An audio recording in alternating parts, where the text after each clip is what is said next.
Thank you. Thank you. Thank you very much. Thank you. Not long ago, I started a new job.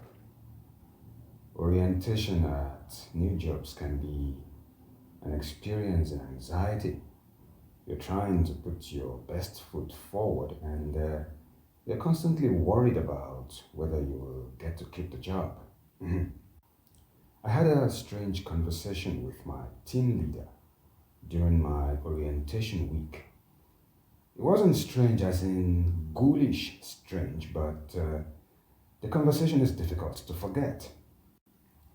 The team leader was showing me around the building and introducing me to my smiling and outwardly friendly new colleagues.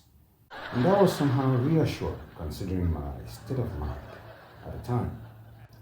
Then, when we were alone for about a minute, she looked at me straight in the eye. Her face was as neutral as you would expect when talking about unsubscribing to Instagram or something.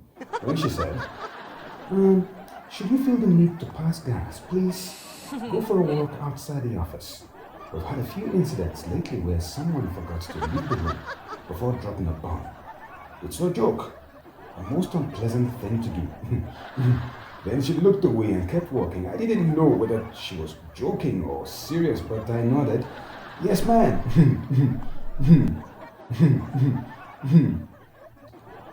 The woman reminded me of a teacher in my earlier years in primary school. This teacher had a select crew of 3 students that she called the Fat Squad. What is a fart squad? I thought you would. I thought you would never ask. You see, on average, we all fart about 12 times on a daily basis, and that is considered normal. Imagine a classroom full of 8-year-olds. At any moment throughout the day, someone is randomly farting. It is just natural. I mean, if they don't fart, it will not be normal. There was a very pretty lady I used to know. Let's call her Tinkerbell because she was crazy about the comic character. At that time, the only thing that Tinkerbell had not done to look like the comic character was to have plastic surgery. My colleague, who was her boyfriend, believed that Tinkerbell did not poop and did not fart. Imagine his horror when he visited her in the hospital after a minor surgical procedure, and the nurse came to ask her, Miss Tinkerbell, have you passed gas today? And she nodded, yes.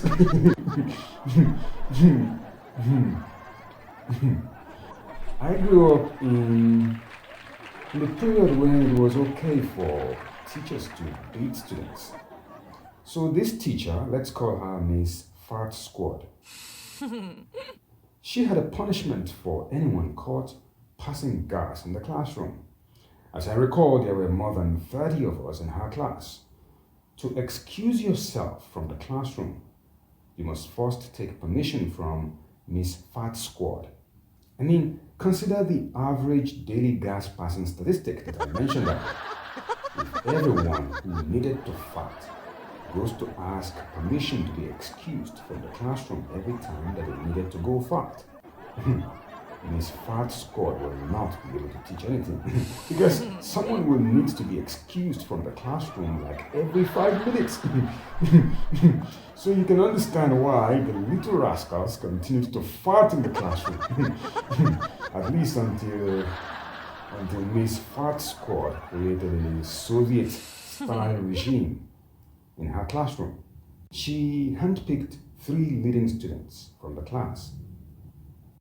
Their job was to quickly sniff the seats of everyone. Anytime there was a suspicious smell in the air, all that Miss Fat Squad needed to say was, someone farted. And the Fat Squad would leap into action like seasoned ninja sniffers, sniffing the butts and seats of everyone. As you can imagine, They always caught the culprit or sometimes two perpetrators at once. I think that most people are okay with farts. We get some kind of relief from letting out some air from our butts.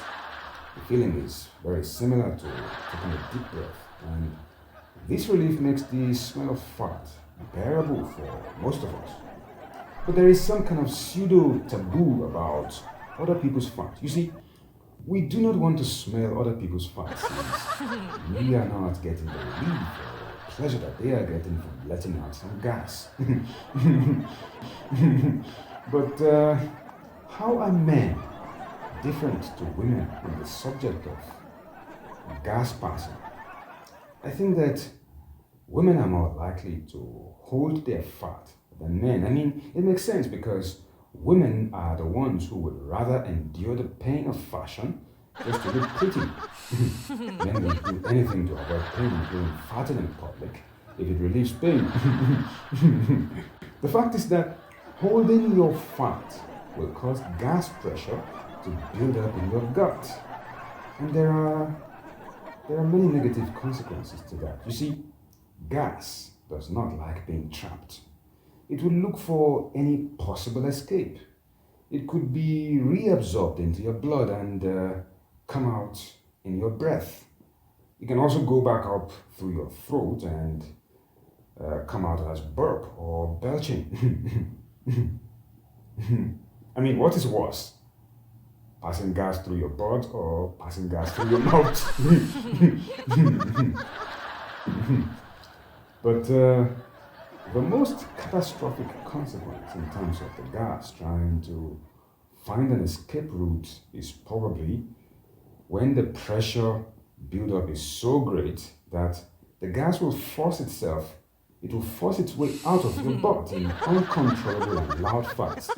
I hope the ladies will agree that this possibility of uncontrollable loud farts makes holding your gas counterproductive.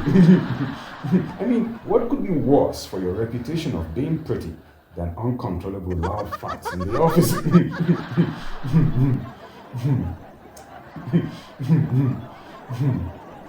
Jokes aside, holding your gas can also cause pain and a buildup of stress hormone, which has negative consequences for your mental health. But I knew a woman that was strangely different to most people in her mentality about farting. When her daughter farts, she would say, "Good job, honey. Well done. Let it out." And I kept thinking, this girl is in for a rude awakening when she goes to her first slumber party. Did you know that, on average, vegetarians fart almost twice as much as those of us who are not vegetarians? I mean, there is a reason why sheep farming in Australia is a major cause of climate change. The sheep fart a lot, and their fat contains greenhouse gases. So, whenever my vegetarian friend pokes vegetarian fun at me by picking on some of my character flaws, like eating meat as a form of cruelty to animals, I retaliate by telling him that, well, you're also cruel to the entire planet. Your excess farting will soon cause our extinction.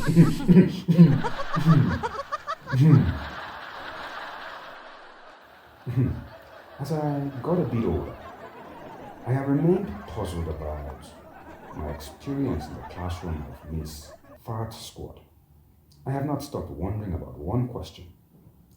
If the Fart Squad always caught the little rascal that farted in the classroom, what happens if the real offender was a member of the Fart Squad?